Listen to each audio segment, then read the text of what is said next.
कि अपने पूरा स्टैंडर्ड छापा हुआ है किताब में, इटैलिक्स में ओरिजिनल स्टैंडर्ड है, इसकी कोई ज़रूरत नहीं है। जो भी चीज़ कभी पढ़नी हुई टिक करानी हुई मैं आपको खुद करा दूंगा। अच्छा जी, फ्यूचर इवेंट्स।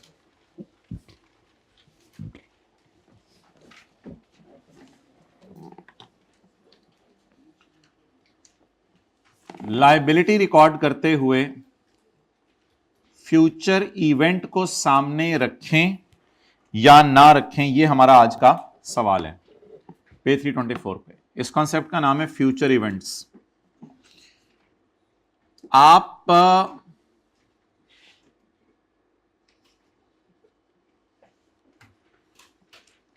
मुख्तलिफ वैगने और कोचेस और रिक्शे वगैरह लेकर ज़िंदगी में पहली दफ़ा मीनार पाकिस्तान गए मॉडल टाउन से, तो आपका खर्चा आया मिसाल के तौर पे 300 रुपये। अब अगली दफ़ा आप जाने के लिए जो खर्चा अपने पास रखेंगे वो 300 नहीं रखेंगे, अब वो 250 रुपये आप रखेंगे, क्योंकि आपका एक्सपीरियंस हो गया है। और अब आप उसको कहेंगे यार मुझे इस स्टॉप पे उतार देना, इस स्टॉप से अगर मैं ये वाला रिक्शा पकड़ लूं तो यहां से मेरा थोड़ा टाइम भी सेव हो जाएगा, यहां से मेरे पैसे भी सेव हो जाएंगे। वो तो पहली दफा था, वो रूट इतना था मुझे पता ही नहीं था, मैं जिधर दिल चाहता था उधर जाता था। अब वो मैं उतरते उतरते पहुंचा, 300 रुपये लग गए। अब तो अल्लाह का शुक्र है मैं 250 रुपये में ईजिली आ जा सकता हूं, कोई मसला नहीं। अच्छा, मीनार पाकिस्तान जाना कोई ऑब्लिगेशन नहीं है आपकी, लेकिन मिसाल देने के लिए समझा रहा हूं। अच्छा, किसी ने आके बताया कि नहीं यार आपने तो पेपरों के बाद जाना है, अब तो हमने ये सुना है कि उस वक्त तक तो ऑरेंज ट्रेन ही शायद आ जाए पाकिस्तान में, तो अगर वो आ गई, कितना है इसका किराया? 40 रुपए। अगर वो आ गई फिर तो ना 300 ना 250, फिर तो मिसाल दे रहा हूं मैं, फिर तो डायरेक्ट 40 में आपने मीनार पाकिस्तान पहुंचना है, फिर तो कोई टेंशन ही नहीं। अरे फिर आपको क्या टेंशन है, बस फिर मजे करो। तो फिर आपके लिए किराया बड़ा बड़ा जबरदस्त किस्म का 40 है। अब स्टैंडर्ड कहते हैं my dear it is a future event, पता नहीं आए ना आए ऑरेंज ट्रेन, ये तो फ्यूचर इवेंट है। तुम फ्यूचर इवेंट को अब सामने रख के लाइबिलिटी बुक करो, तो व्हाट डज इट मेक, क्या सेंस बन रही है आपको? कोई 250 रेंज करके रखें या 40 रुपए रेंज करके रखें? नहीं, स्टैंडर्ड कहते हैं yes you can arrange 40 if you can arrange 40, you can arrange 40 अगर आपके पास मजबूत सबूत मौजूद है ऑरेंज ट्रेन आने का, फिर आप 40 रेंज कर लें। मजबूत सबूत आपके पास मौजूद है। ये कौन सा पैरा स्टैंडर्ड का? 48। अगर आपके पास मजबूत सबूत है तो बस ठीक है, यू कैन अरेंज 40, अल्हम्दुलिल्लाह, क्या मसला है? वो मजबूत सबूत तो यही होगा ना कि आपने जाना है 25 मार्च को पेपर देने के बाद, और अखबार में खबर आ गई है कि प्रेसिडेंट साहब ने अनाउंस कर दिया, प्राइम मिनिस्टर साहब ने अनाउंस कर दिया है कि 1 मार्च से ओरिएंट ट्रेन लॉन्च हो रही है। तो अल्हम्दुलिल्लाह, इससे बड़ा और कौन सा एविडेंस है जब हुकूमत की तरफ से। अब ये ना कहिएगा हुकूमत बाद कहती कुछ हो रहा है करती कुछ हो रहा है, प्लीज़ बी रैशनल। तो हाँ, अगर आपको लग रहा है कि हुकूमत के उसमें है तो फिर ये एविडेंस नहीं है, लेकिन अगर आम तौर पे प्राइम मिनिस्टर की तरफ से या किसी की तरफ से आ जाए कि फ़लाँ दिन ये होगा, तो अल्हम्दुलिल्लाह उसका यही चांस होता है कि होगा। तो अगर आपको एविडेंस मिल गया किसी चीज़ का तो फिर अल्हम्दुलिल्लाह आप कर लें, फिर कोई मसला नहीं। तो ये कोई हार्ड एंड फास्ट नहीं है कि आप लाइबिलिटी 250 पे ही रखें, लेकिन इन एनी केस स्टैंडर्ड कह रहे हैं 300 पे रखने की बुक लाइबिलिटी बुक ना करें, तो बोंगी है। अब आपका एक्सपीरियंस बढ़ गया है, तो एक्सपीरियंस की वजह से आप जो लोग आउट स्टेशन आते जाते रहते हैं उन्होंने भी देखा होगा, शायद शुरू में जब लाहौर आते जाते हैं उनका ज़्यादा खर्चा होता है, उन्होंने ऐसा बस ऐसा रूट प्लान डिज़ाइन कर लिया है कि खर्चा कम होता है, तो ठीक है खर्चा कम मेंटेन रखें, कोई मसला नहीं।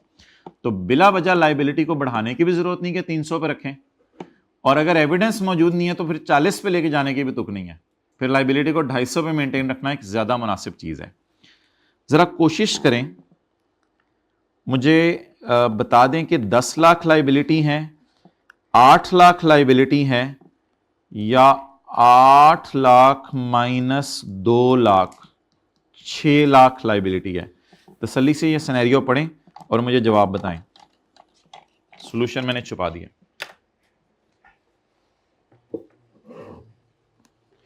फ्यूचर इवेंट इस सवाल में पहले ढूंढना है आपने, फ्यूचर इवेंट।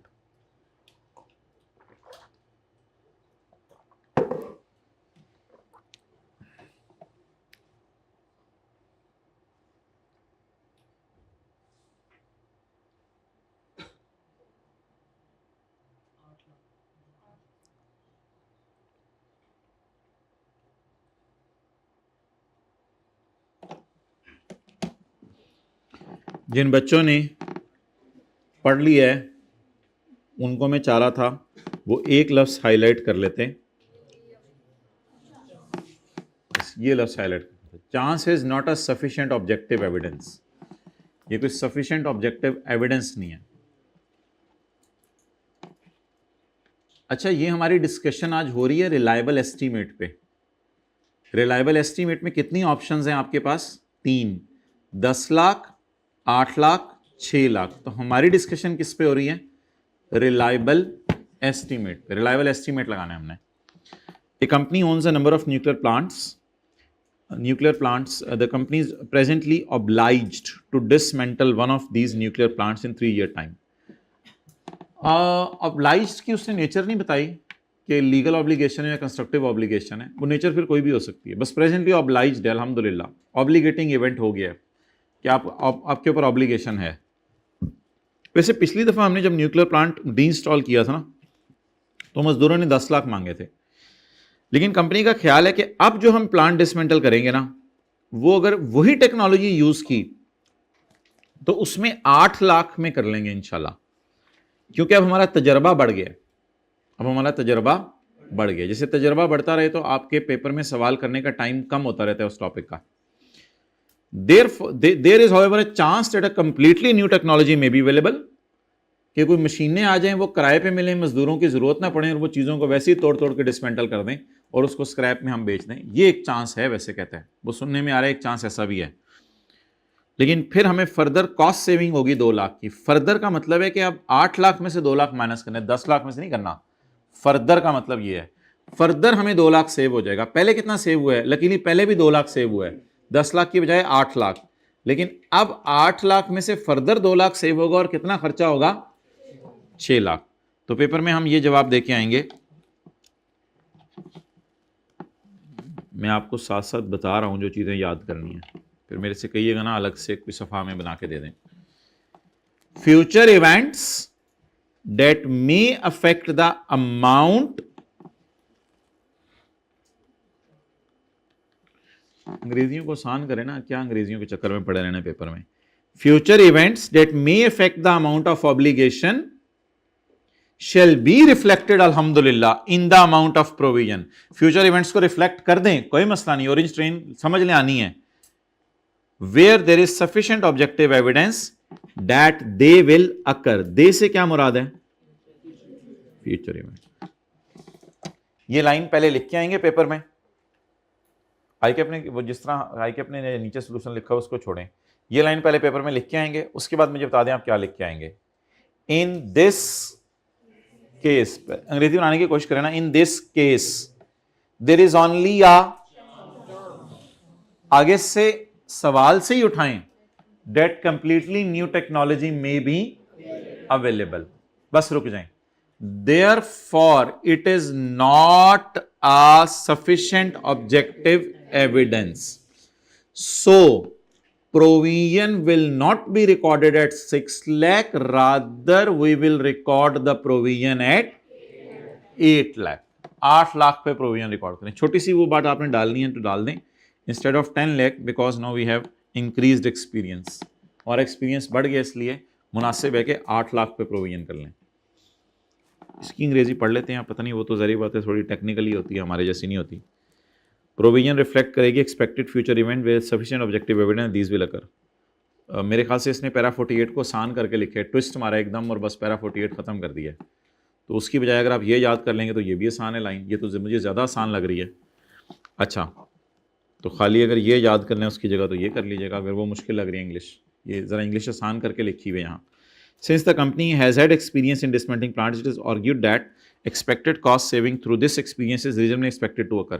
अल्हम्दुलिल्लाह 2 लाख की बचत तो हो जानी है 8 लाख तक पहुंचने के लिए। The cost saving expected as a result of possible introduction of completely new technology are outside the control of company and should not be considered unless the company has sufficient objective evidence that this technology will be available। This provision shall be made at 8 lakh। थोड़ा सा bit अजीब सा लिखा है उसने, तो chance का उसने लफ्ज़ नहीं लिखा, लेकिन उसने ये लिख दिया ना कि सफिशिएंट ऑब्जेक्टिव एविडेंस अगर हो तो ये कर लें, वरना नहीं है। चांस की जगह उसने पॉसिबल इंट्रोडक्शन टाइप के लफ्ज़ लिख दिया। लेकिन आप लोग चांस का लफ्ज़ लिखे, हमने तो सवाल से उठाएं, साथ वाले को भी उठाएं और सवाल से अंग्रेजी उठाएं, ये दो काम साथ साथ करें। अच्छा जी, अगला एक मसला, अगला प्रॉब्लम ये है जो बड़ा नेचुरल सा एक सवाल है कि आपने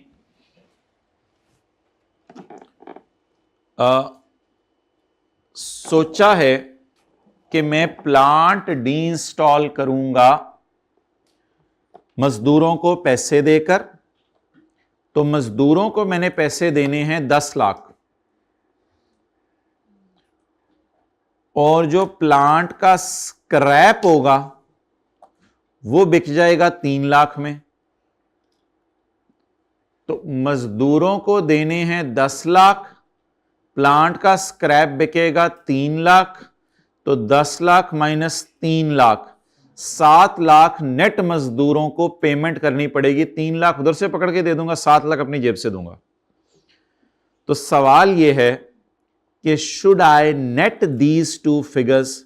तो जवाब है नो, बिकॉज ये जो 3 लाख है ये लायबिलिटी से नेट नहीं होगा, ये 3 लाख डिस्पोजल अकाउंट में एज अ कैश जाएगा, जिसको IAS 16 डील करता है, और दूसरी तरफ प्लांट की बुक वैल्यू आएगी और गेन लॉस निकल आएगा। तो प्रोविजन को किसी अमाउंट के बदले जो आना है उससे नेट करने की इजाजत नहीं। सो इसका नाम उसको एक्सपेक्टेड डिस्पोजल ऑफ एसेट रखना पड़ा। एक्सपेक्टेड डिस्पोजल ऑफ एसेट, ये अच्छा नाम नहीं है, नीचे हेडिंग से पता चल रहा है, gain from expected disposal of asset shall not be taken into account in measuring a provision. पहले जरा एग्जांपल पढ़ें। New legislation means that, legal obligation है, न्यू लेजिस्लेशन मीन्स दैट अंडू limited must dismantle its plant in a GS time. 1 साल के अंदर अंदर तुमने प्लांट को डिसमेंटल कर देना है, deinstall. The deinstallation is estimated at 3 lakh, but Undo also expects to earn income from sale of scrap metal of 1 lakh. लेकिन हमें लग रहा है कि स्क्रैप मेटल को बेचने से 1 लाख आ जाएगा। तो डीइंस्टॉल कितने का होगा? 3 लाख का। मेटल को बेच के कितने बचेंगे? 1 lakh. The effects of discounting are immaterial. असल में ये साल बाद खर्चा होता है, तो उसको हम डिस्काउंट किया करेंगे। कहते डिस्काउंट रेट इमटेरियल है, इसलिए छोड़ो। पास द जनरल एंट्री, मैंने आपको बता दिया था ये ऐसी प्रोविजन है जिसको आपने ग्रॉस पे रिकॉर्ड करना है, अभी बताया है, जिसको आपने ग्रॉस पे रिकॉर्ड करना है, नेट पे रिकॉर्ड नहीं करना। तो इसलिए 1 लाख को इग्नोर करें, और ये वाहिद प्रोविजन है पूरे सिलेबस में जो एक्सपेंस में नहीं जाती, जो एसेट की कॉस्ट में ऐड होती है खरीदते ही, लेकिन ये एक्सपेक्टेड ही होती है, फिक्स अमाउंट तो किसी को नहीं पता होती। बल्कि हम आने वाले दिनों में इसकी PV भी लिया करेंगे। ये तो पूरा टॉपिक है कि 1-2 दिन लगेंगे इस पर। PV लिया करेंगे, फिर उसको अनडिस्काउंट अनवाइंड किया करेंगे। तो बोलें गेन ऑन एक्सपेक्टेड डिस्पोज हो गया या होगा? होगा 1 साल बाद। Gain on expected disposal of shall not be taken into account in measuring a provision. Gain on expected disposal of asset are not taken into account in measuring a provision. यहां तक तो वो बात उसने रिपीट की, आगे logic लिखी। Even if expected disposal is closely linked to event giving rise to provision. बस अगली बात याद कर लीजिएगा। Instead an entity recorded gain on disposal at the time specified by standard, that is IAS 16 dealing with the asset concern. इस 1 लाख की discussion कहते हैं IAS 37 में नहीं होगी, इसकी डिस्कशन कहां होगी? IAS 16 में। अब ये याद करना है और ये याद करना है। हाँ, कोई जमाना होता था स्टैंडर्ड लेके जाने की इजाजत होती थी, तो लिखवाया जाता था ये पढ़ लेना जाके स्टैंडर्ड से। चलें जी, याद करें जरा जल्दी से। Gain from expected disposal of asset shall not be considered in measuring a provision. अब कितनी अंग्रेजियां याद करेंगे, हम आसान कर ले अपने लिए। इंस्टेड, फिर क्या करें, फिर लाख का क्या करें, an entity record gain, an entity on expected disposal of asset at the time specified by the standard dealing with the asset.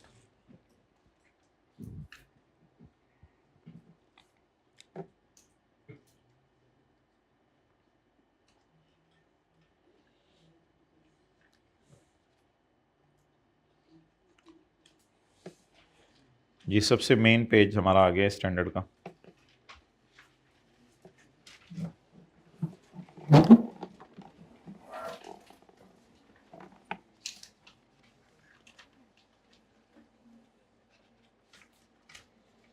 हमारी कंपनी के खिलाफ केस हुआ। अब हम क्या फील करेंगे, और अगर हम केस कर दें किसी के खिलाफ, वो फिर अभी डिस्कस नहीं कर रहा मैं, हमारी कंपनी के खिलाफ केस हुआ।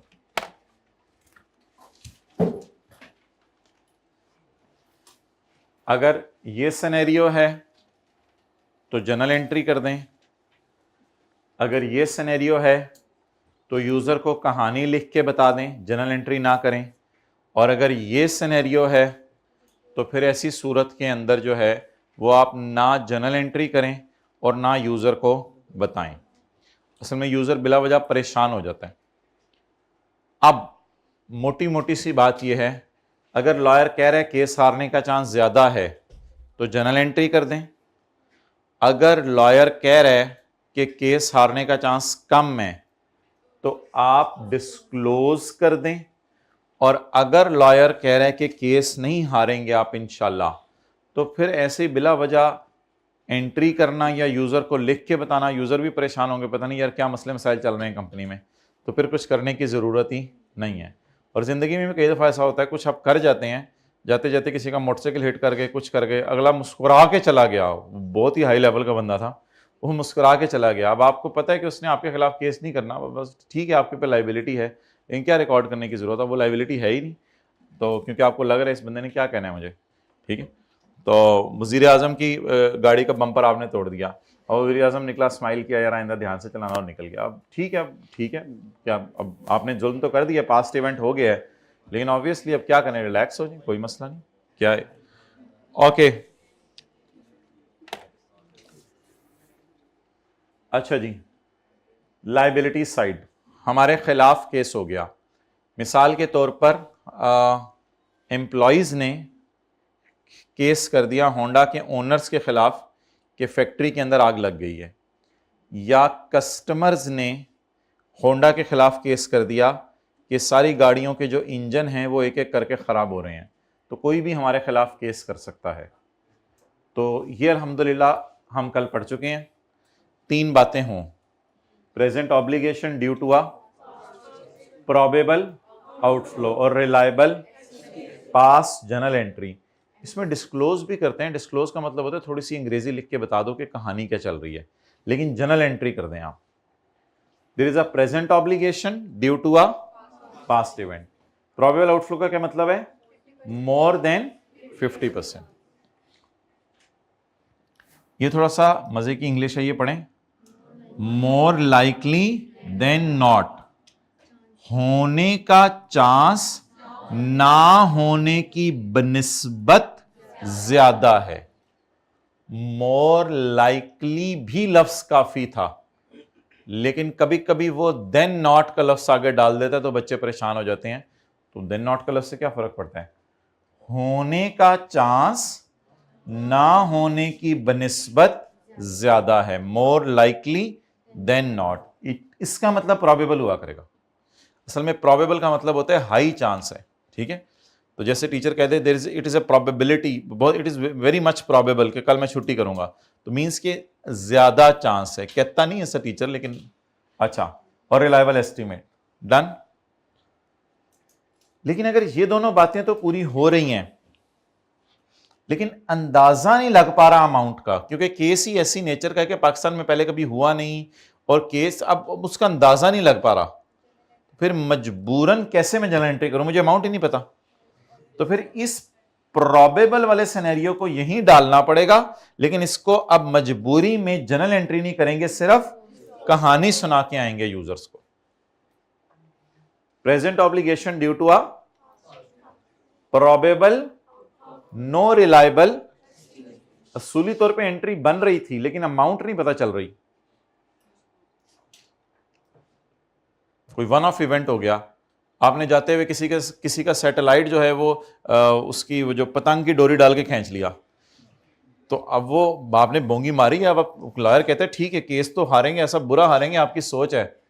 अब ये नहीं पता कि आपने 6 अरब रुपए देने हैं या 10 अरब रुपए देने हैं या 15 अरब रुपए देने हैं, ये तो वक्त ही बताएगा। तो अब आप यूजर को बता दें सारी कहानी क्या क्या हुई है, कौन सी बोंगी मारी है, तो सैटेलाइट पूरा गिरा दिया आपने उसका।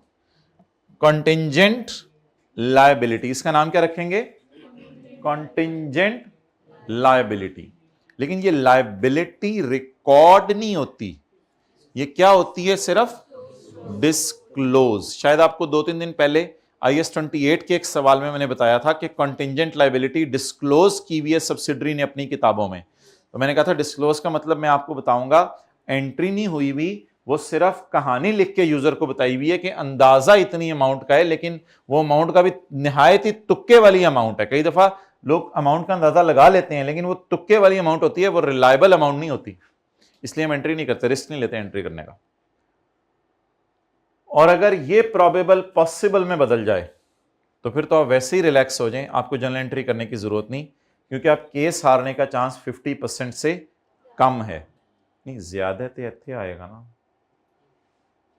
बी अटेंटिव, ज्यादा तो इत्थे आएगा ना, तो घट है तो इत्थे आएगा। तो पॉसिबल ऑब्लिगेशन, पॉसिबल या probable, so it was probable, बस दो चीजें highlight, and it is possible.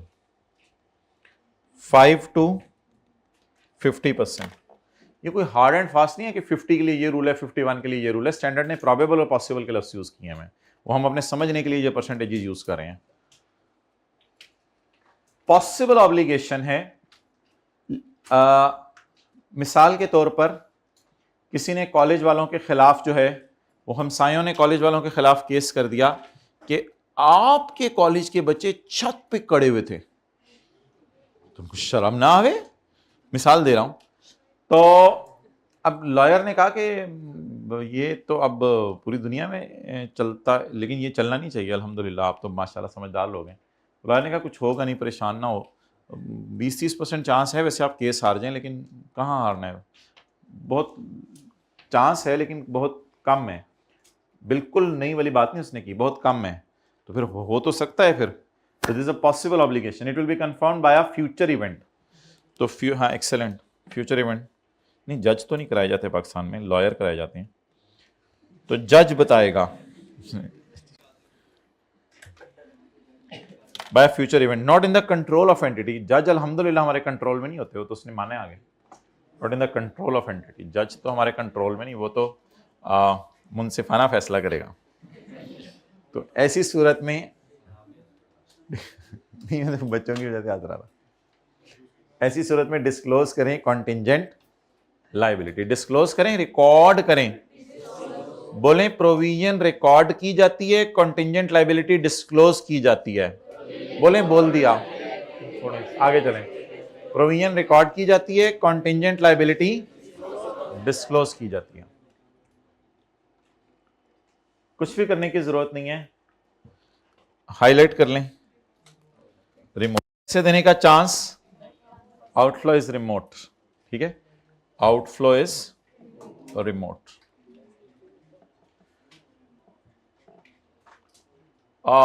2-3 बच्चे चले गए कोर्ट में के टेस्ट, उन्होंने कहा था सुबह 8 बजे अवेलेबल हो जाएगा टेस्ट रूम में, लेकिन जब मैं गया तो 8:30 बज चुके हुए थे, उस वक्त तक टेस्ट नहीं अवेलेबल था, अब वो कोर्ट में चले गए। अब लॉयर ने कहा कोई नहीं यार, बच्चों को इधर उधर समझा लेंगे, तुम लोग छोड़ो करे, तो कोई चांस नहीं है केस को सारने का, बच्चा भी ऐसे वेला बैठा होता था, कोर्ट चला गया, तो परेशान होने की जरूरत नहीं है कॉलेज वालों। आउटफ्लो इज रिमोट,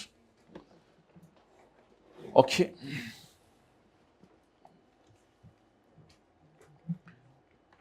अच्छा भाई, एसेट साइड पे ना जरा जल्दी एसेट बुक नहीं करने, क्योंकि एसेट में तो प्रूडेंस कॉन्सेप्ट आएगा, इतनी जल्दी एसेट बुक नहीं करने। लाइबिलिटीज तो हमने बुक कर ली हैं, लेकिन एसेट ऐसे बुक नहीं करने।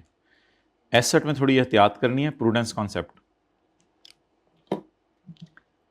एसेट साइड, हमारी कंपनी ने केस किया, हमारी कंपनी ने केस किया किसी के खिलाफ।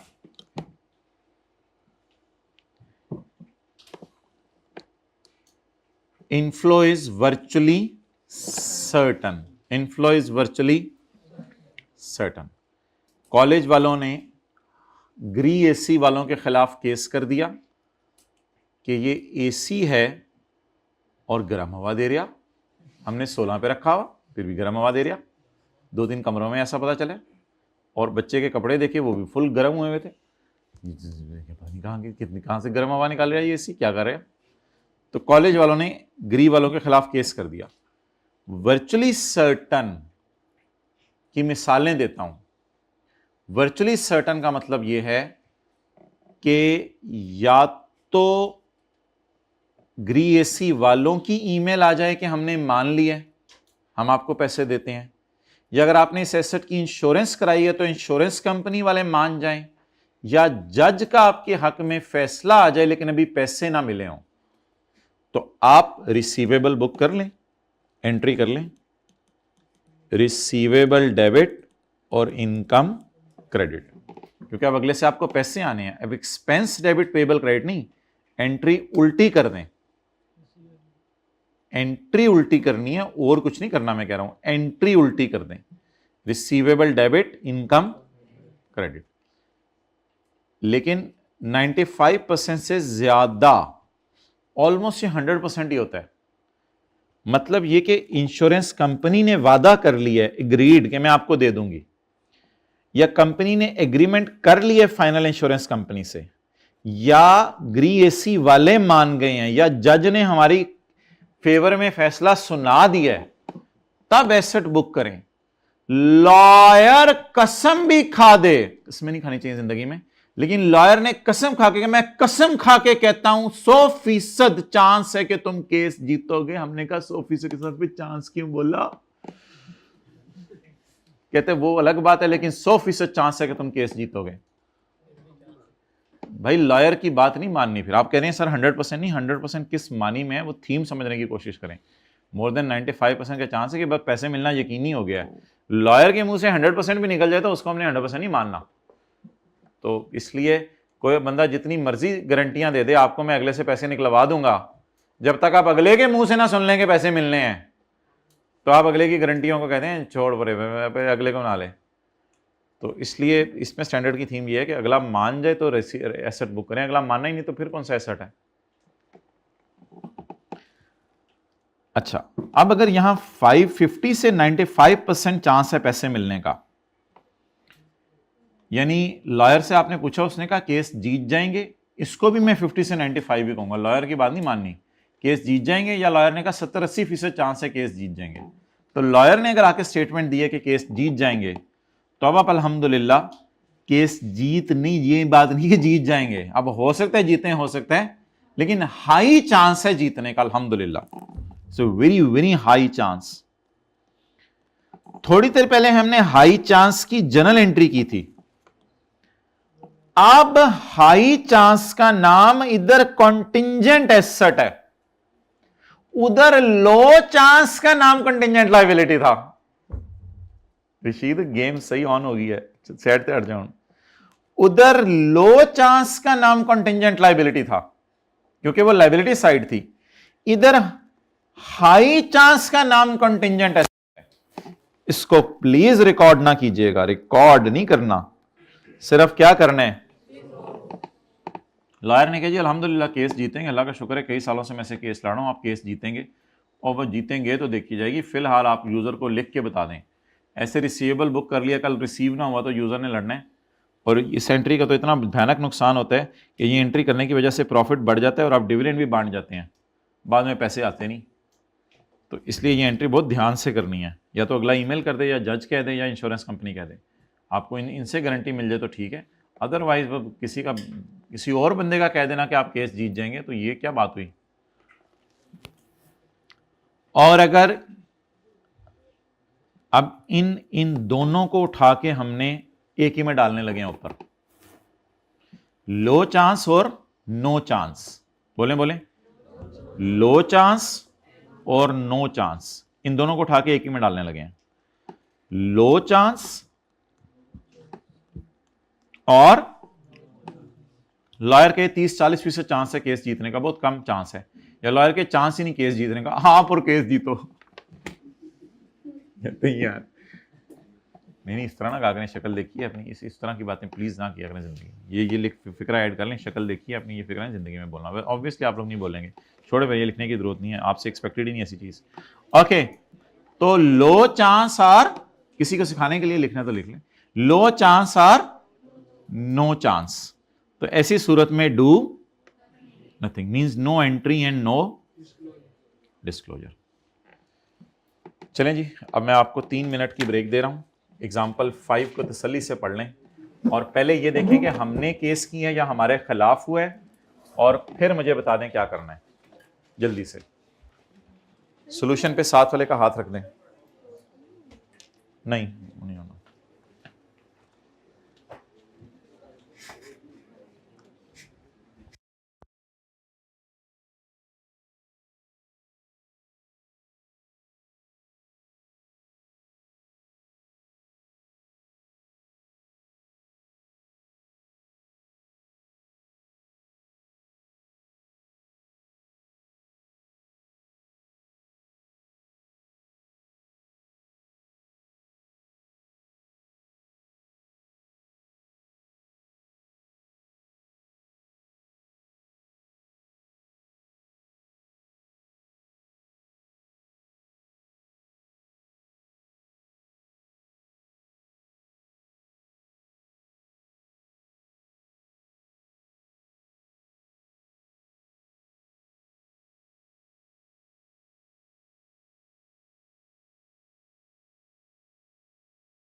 जनरल एंट्री भी कोई करनी है इसमें या नहीं?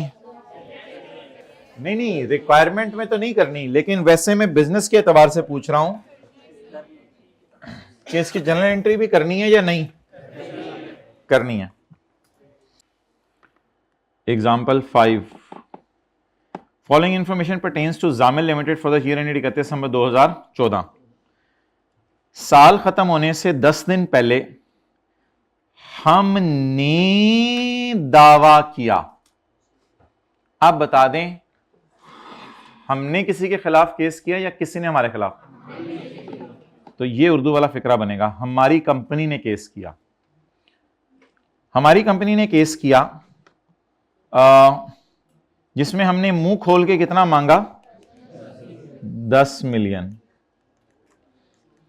10 मिलियन का क्लेम है जी। अच्छा, with one of its vendor, Honda Atlas car के लिए अगर मैं बात करूं तो वेंडर होगा जनरल टायर, जिसने टायर दिए हैं। With one of its vendor for supply of घटिया क्वालिटी के टायर। जैसे ही उस टायर पे कस्टमर निकला, गाड़ी बैठ गई। बाद में पता चला कस्टमर मोता नहीं था, टायरों में मसला था। ऑन यकम फरवरी, अपनी सेहत का भी ख्याल रखा करें, ऐसा ना हो कि गाड़ी आपको दूर से देख के डरे फिर आ गया बैंड। ऑन यकम फरवरी 2015, यकम फरवरी 2015 को ये ना IAS 10 है।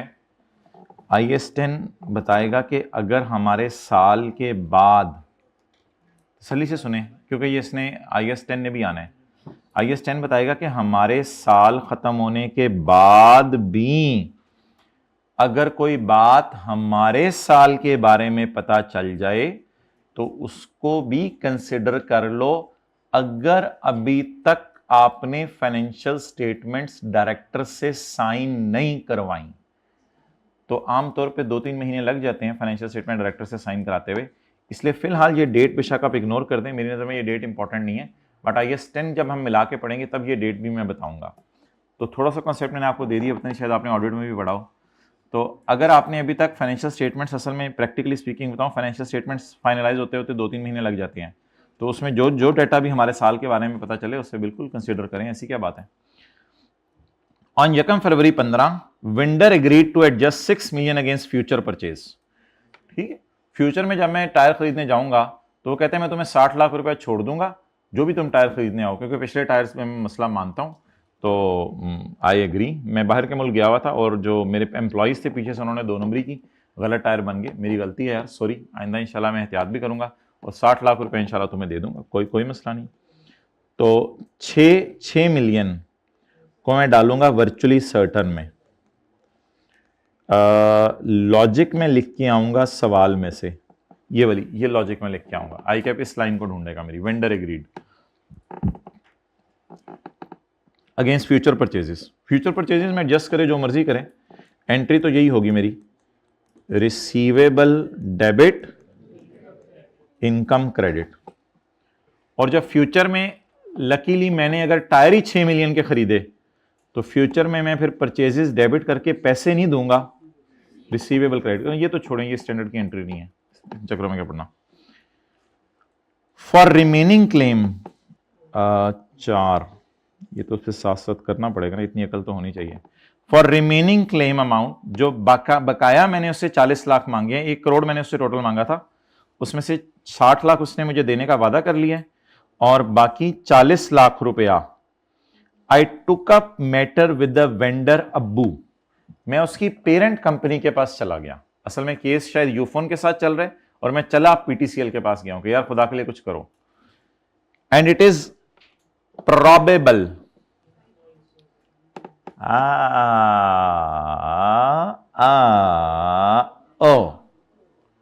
इट इज प्रोबेबल, अल्हम्दुलिल्लाह हाई चांस है कि PTCL भी मुझे मायूस नहीं करेगा।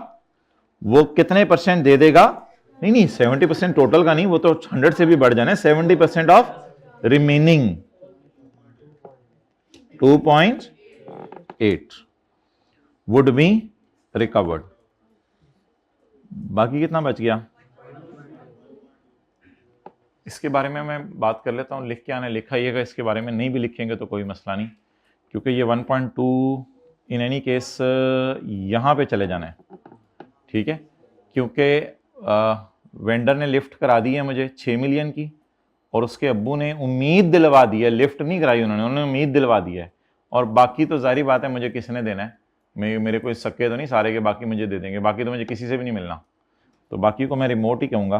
पॉसिबल कहना हो आप पॉसिबल कह दीजिएगा, मैं मेरे ख्याल से रिमोट कहूँगा, बाकी तो किसी ने नहीं देना मुझे, तो बाकी तो फिर फारिग हैं, बस आंखें खोल के क्लास लेनी होती है किसी तरह। ये आजकल यंग जनरेशन ज़रा इंश्योर कर ले, बस बहुत बड़ा चैलेंज है ये। चलें जी, लिखना शुरू करें सोल्यूशन। सर ये तो लिखा हुआ है, तो फिर कंसोलिडेशन के भी सोल्यूशन सारे लिखे हुए थे, वो क्यों व्हाइट बोर्ड पे कराते थे? नहीं सर वो था, ये तो ये है, ये तो मैंने घर में भी नहीं लिखना होता, मुझे इधर भी ना लिखवाया करें, पेपर में ही जाके लिखूंगा पहली दफा जिंदगी में। होते होंगे ना ऐसे लोग, FR 2 में मेरे ख्याल से आए होंगे जिंदगी में, उन्होंने पेपर में पहली दफा जाके IS 1037 की थ्योरी लिखी होगी, मेरा ख्याल है होंगे ऐसे लोग जिंदगी दुनिया में। लिखना शुरू करें जी।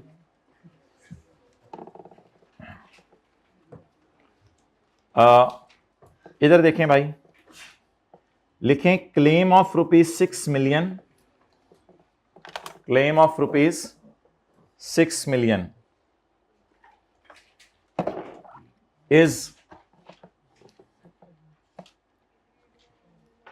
is agreed या हैज बीन एग्रीड होना चाहिए, पता नहीं, जो भी कर लें, अंग्रेजी सही करा लीजिएगा, मेरे भी थोड़े मसले हैं।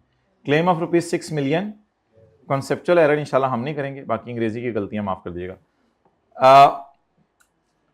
Claim of ₹6 million has been agreed with the vendor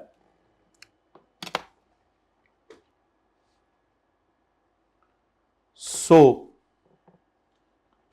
अब ये लफ्ज आपने लिखना है, so an asset of ₹6 million will be recorded, अब ये लिखना है, so an asset of ₹6 million will be recorded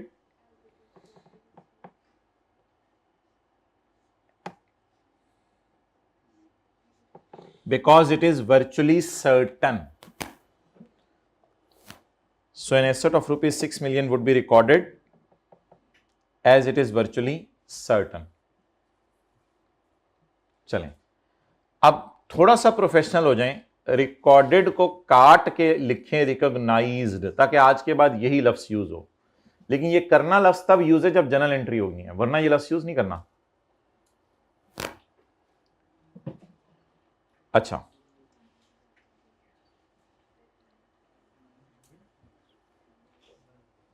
अब as far as the recovery of 2.8 is concerned, इस तरह भी लिख सकते हैं, या जिस तरह ICAP ने लिखा है इस तरह भी लिख सकते हैं। लिखें however recovery of ₹2.8 million, bracket में निकाल आइएगा जिस तरह ICAP ने निकाली हुई है। हाउएवर रिकवरी ऑफ ₹2.8 मिलियन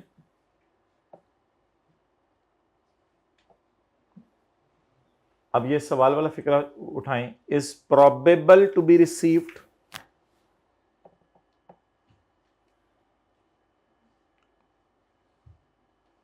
अब यहां से उठाएं, is probable to be received, therefore it will be disclosed, therefore we will disclose, therefore we will disclose a contingent asset,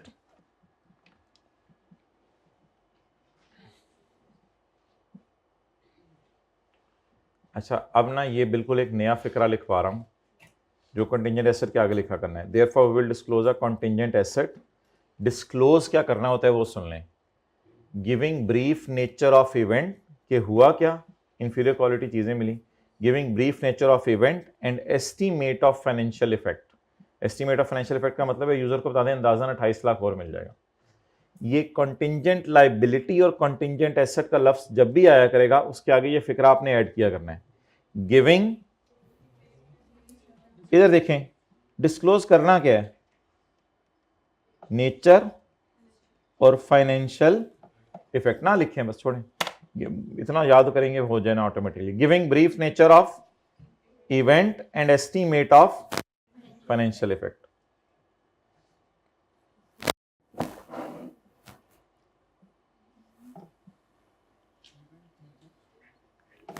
giving brief nature of event, तो ये है ना कि उसने घटिया क्वालिटी की चीजें दी थी। Giving brief nature of event and estimate of financial effect.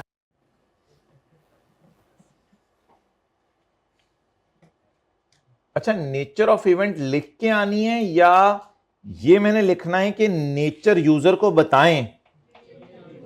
Nature लिख के नहीं आनी। एक सवाल कराऊंगा 4-5 क्लासों बाद जिसमें नोट बनाएंगे, उसमें फिर नेचर लिख के आएंगे। अभी समझने की कोशिश करें, नेचर लिख के नहीं आनी, क्योंकि सवाल की रिक्वायरमेंट नोट बनाना नहीं है। सवाल की रिक्वायरमेंट है how it should be dealt in financial statement. आप कहें कि तुम फाइनेंशियल स्टेटमेंट में नेचर और अमाउंट बताओ यूजर को। आपने नेचर लिखने दोबारा नहीं बैठ जाना।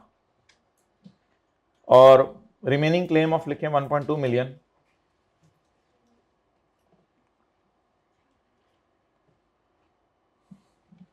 Remaining claim of rupees 1.2 million. अब सारे अटेंटिव हो जाए इधर। इसके साथ 3 लफ्ज मैं यूज कर सकता हूं, तीनों चलेंगे। इज पॉसिबल का लफ्ज तो मुझे इस सिनेरियो में यूज करना बिल्कुल मुनासिब नहीं लग रहा, क्योंकि किसी ने भी उम्मीद नहीं दिलाई। इज रिमोट लिखना अच्छा है या is not probable I cap ज्यादा लिखता है? नॉट प्रोबेबल, यानी बिल्कुल ही इधर आ जाओ। तो पॉसिबल लिखना तो मुझे बिल्कुल ही अजीब सा लग रहा है, पता नहीं उसने ना लिखा हो, क्योंकि ठीक है पॉसिबल लिख दें। पॉसिबल से थोड़ा सा ये लग रहा है पता नहीं कहां से पॉसिबिलिटी है, पॉसिबिलिटी तो वैसे है नहीं। तो बेहतर है या तो रिमोट लिख दें या नॉट प्रोबेबल। उसने क्या लिखा हुआ है? रुपीज नहीं, रिमोट ज्यादा अच्छा लफ्ज है। आई कैप ने पॉसिबल स्लैश रिमोट लिखा हुआ है। ये इसको ठीक है, पॉसिबल स्लैश रिमोट लिखा, मर्जी यार तेरी। कोई और एग्जामिनर कुछ और लिखाएगा। या इसकी जगह क्या लिखा जा सकता है? Not probable. अच्छा, recovery of rupees 1.2 million is not probable.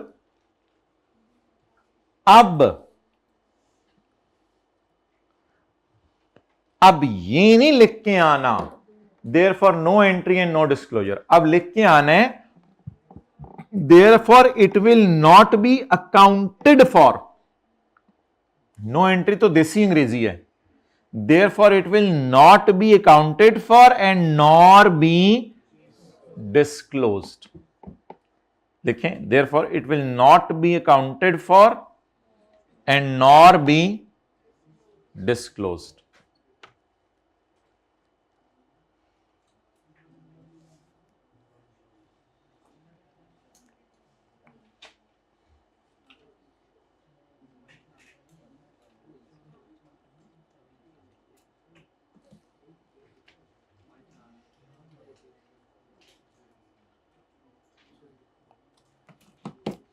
अच्छा, ये फिक्रे कुछ बोले मेरे साथ। As 6 million is virtually certain to be received, so it will be recorded as a receivable. As 2.8 is probable to be received, so it will be disclosed as a contingent asset, giving brief nature of event and estimate of financial effect. Regarding rupees 1.2 million, it is not probable to be received, therefore के आगे लिखवाएं, therefore it will not be accounted for and nor be disclosed. बोले, it will be recorded as a receivable, it will be disclosed as a contingent asset, it will not be accounted for and nor be disclosed. ये फिक्रे किसी तरह ना घर में याद करने हैं, ये जो 2-3 लिखवाए आपको, ये फिक्रे किसी तरह याद कर लीजिएगा। बार बार रिपीट होंगे इंशाल्लाह ये, लेकिन ये किसी तरह जहन में रखिएगा। फिक्रे आसान है बिल्कुल। चलें, now I am giving you 3 minutes. Example 6।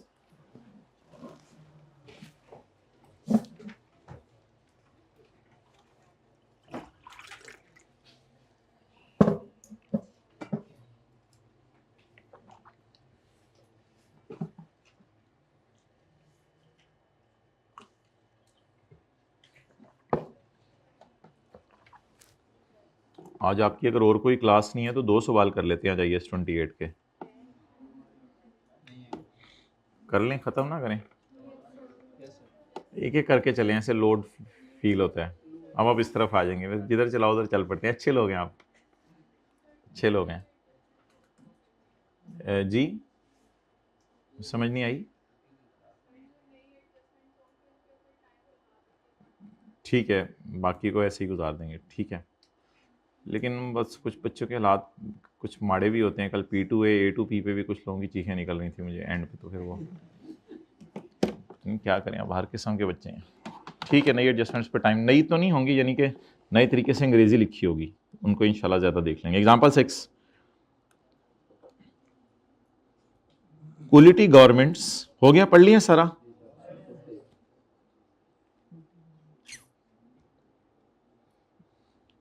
शीद मैनू पता लग गया अलहमदुलिल्लाह साढ़े खिलाफ होए या असी कीता है, थोड़ा थोड़ा पता लगन लग गया मैनू। हमारे खिलाफ हुए तो लाइबिलिटी साइड है फिर।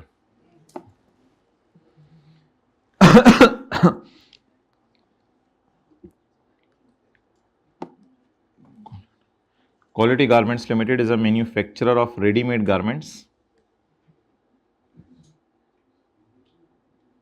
रेडीमेड गारमेंट्स ये होती हैं कि खरीदें और उधर ही ट्राई रूम में पहन के घर आ जाएं, ये होती हैं रेडीमेड गारमेंट्स। ड्यूरिंग मई 2014 में साल ख़त्म होने से 2 महीने पहले कुछ ना कुछ हो ही जाता होता है सवालों में। चलें देखते हैं इस दफ़ा क्या हुआ। एक आग सी लग गई, अंदर या बाहर? अंदर तो हर वे लगी रहती है, मैं बाहर की गल कर रहा। इस तरह लोगों के ऐसी सोबत में बैठते हैं, अजीब अजीब लोग बातें कर। A fire broke out in one of its units.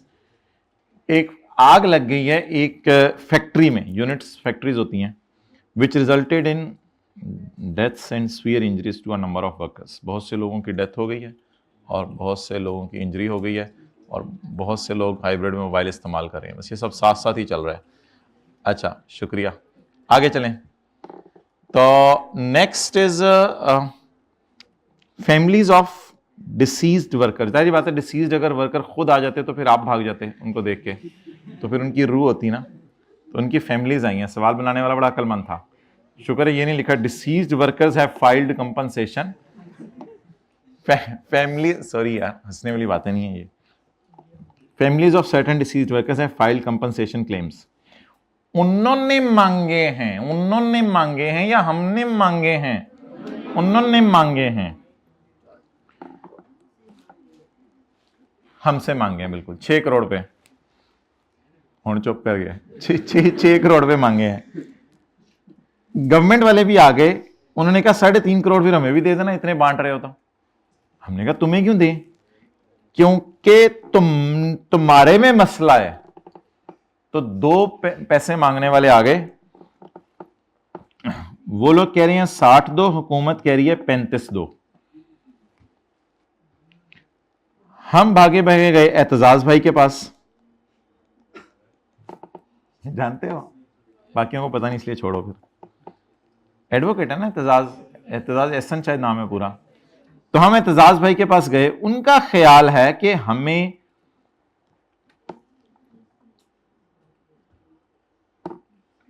Would have to पे। येलो लाइंस पढ़ के मुझे वुड हैव टू पे का मतलब बताएं। येलो लाइंस पढ़ के जल्दी बताएं माय डियर, जल्दी जल्दी जल्दी। प्रोबेबल, पॉसिबल नहीं। वी मे हैव टू पे तो नहीं लिखा हुआ। वुड हैव टू पे किस तरफ जा रहा है? प्रोबेबल की तरफ जा रहा है, पॉसिबल की तरफ जा रहा है या रिमोट की तरफ जा रहा है? वी मे हैव टू पे अगर लिखा होता possible. We will not pay अल्हम्दुलिल्लाह remote. We would have to pay, जरा देख ढूंढने जरा, we would have to pay. Probable high chance है पेमेंट करने का। एस्टिमेट तो दिया हुआ है उसने 20 मिलियन, एस्टिमेट भी दिया हुआ है और पास्ट इवेंट भी हो गया हुआ है। तो इनको 20 देने हैं। ये क्या है 20 और क्या करें इसका? ये 20 प्रोबेबल टू बी पेड है, इसलिए इसकी प्रोविजन रिकॉर्ड करें। ठीक है, तो क्योंकि ये प्रोबेबल है, क्योंकि ये क्या है?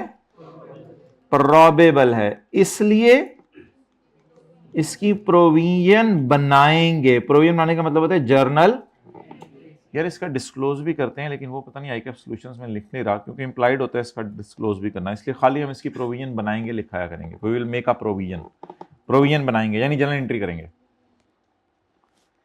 एंड 10 मिलियन पेनल्टी भी देनी पड़ेगी। ये किसको देनी पड़ेगी? 10 मिलियन रिस्पेक्टिवली लिखा हुआ है, हाँ रिस्पेक्टिवली 20 एंड 10। 20 किसको देना है? वर्कर्स के जो डिसीज्ड आए हैं। और पेनल्टी किसने डाली है? फैमिलीज ने कितना मांगा है? 60।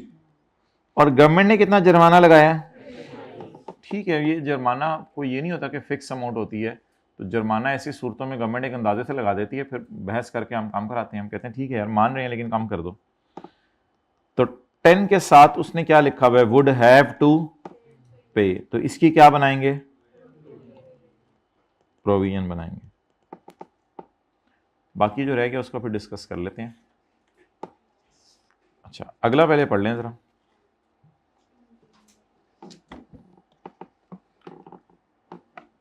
बोले हमारा नाम बदनाम हो गया। फैक्ट्री में आग लगी ना, हमारा नाम बदनाम हो गया। नहीं, ये बात गलत है। ये फिक्रा ये इसको डिस्करेज करना है हमने इस फिक्रे को। ये तो वैसे किसी ने बना दिया है मुहावरा। To maintain goodwill, to maintain, सोचिएगा ये फिक्रा सही नहीं है।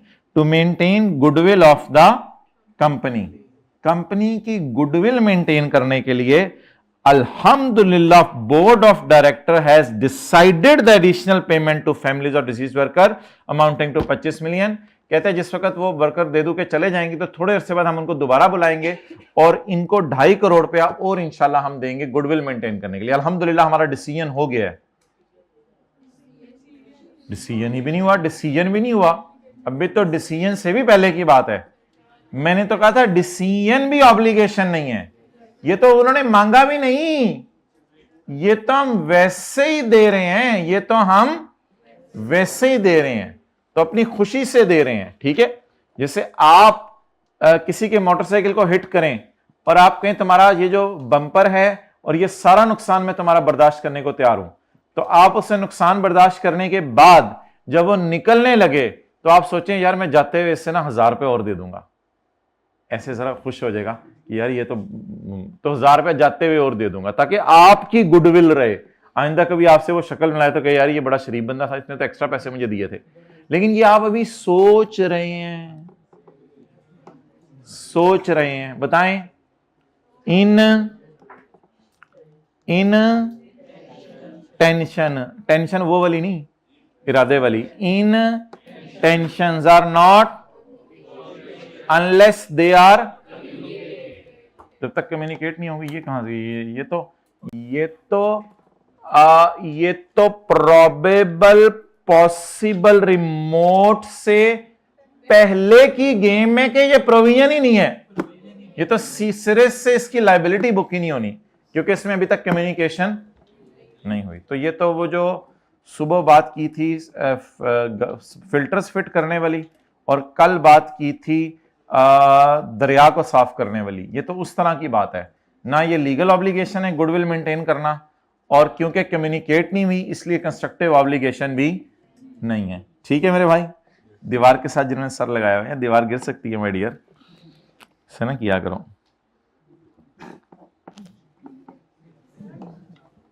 जी।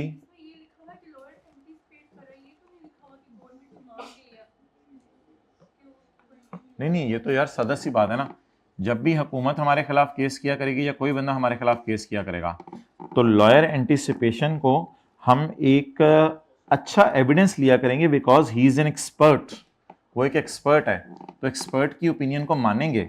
वुड हैव टू पे का मतलब हम यहाँ पे प्रोविजन लेंगे, एंटिसिपेट का मतलब बिल्कुल यहाँ ये नहीं लेंगे कि वो खाली पुलाव बना रहा है। ठीक है, ही हैज़ एन एक्सपीरियंस्ड, वो एक एक्सपीरियंस बंदा है, उसकी राय मानेंगे और हल क्या है हमारा इसके खिलाफ। और ऑब्वियसली ऐसी केसेस में प्रैक्टिकली दुनिया में जाके देखिएगा, ये नहीं होता कि वो मुंह खोल के मांगे और हम जो है वो हाथों में पकड़ेंगे उनको पैसे पकड़ा दें, ऐसे नहीं होता दुनिया के अंदर। वो तो मुंह खोल के रज के मांगते हैं, फिर करते करते बात यहाँ पे पहुँचती है। जैसे दुकान पे आप जाते हैं तो अगला कहता है कि यार ये चादर मैंने आपको 5,000 की बेचनी है, लेकिन अगला आपको बताता है यार मेरा अंदाजा है कि ये आपको जो है वो 3,000-3,500 में दे देगा, आप परेशान ना हो। तो इसका मतलब ये नहीं कि वो एंटीसिपेट कर रहा है, तो कोई मैं मिसाल दे रहा हूँ कि बोंगी मार रहा है, वो एक एक्सपर्ट है, उसकी ओपिनियन पे जाएंगे। I hope I have tried to answer. Okay, बाकी का क्या करें?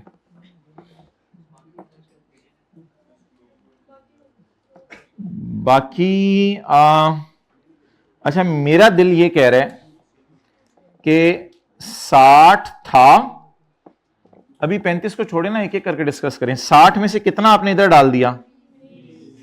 मेरा दिल ये कह रहा है कि 40 को इधर डाल दें, क्योंकि जज का फैसला आपके खिलाफ पूरा 60 का भी आ सकता है, इसकी भी पॉसिबिलिटी है। मुझे वैसे इस सिनेरियो की थीम पढ़ के लग रहा है कि रिमोट में ना डालें। लोगों ने कितने मांगे? 60। मुनासिब नहीं कि एकदम इधर से इधर जम मारें आप। लोगों ने कितने मांगे? 60। लॉयर का पास्ट एक्सपीरियंस की बुनियाद पे ख्याल है कि कितने देने हैं? 20। तो 40 देने का हाई चांस है या लो चांस है? नो चांस में मेरा ख्याल है ना डालें, बेहतर है किधर डाल दें, सॉरी नो चांस में ना डालें, बेहतर है किधर डाल दें? लो चांस में डाल दें। डन। चलें, इसी सवाल से इंशाल्लाह हम अभी जारी रखते हैं। तो इसका लिख लें बस, फिर छुट्टी तेरी मेरी दोस्ती। 40 और 15, इसको मैं डरते डरते कांपते कांपते पॉसिबल लिख लूं। सवाल ने वैसे कुछ बताया नहीं हुआ, डरते डरते मैंने आपसे इसको क्या लिख लिया? पॉसिबल। फिर आई कैप का सोल्यूशन भी कल देख लेंगे, उसने क्या लिखा है वो कर लेंगे, छोटे मोटे इशू चलते रहते हैं, आप कॉन्सेप्ट पे फोकस किया करें। अच्छा जी, लेकिन अच्छी बात है बताया आप लोगों ने। तो पॉसिबल है तो फिर क्या करना है? प्रोविजन बनाएं या डिस्क्लोज करें? डिस्क्लोज करने में एंट्री करनी होती है या कहानी सुनानी होती है? कहानियां सुनाने में आप लोग वैसे ही माशाल्लाह बिल्कुल कोई तजर्बा नहीं है।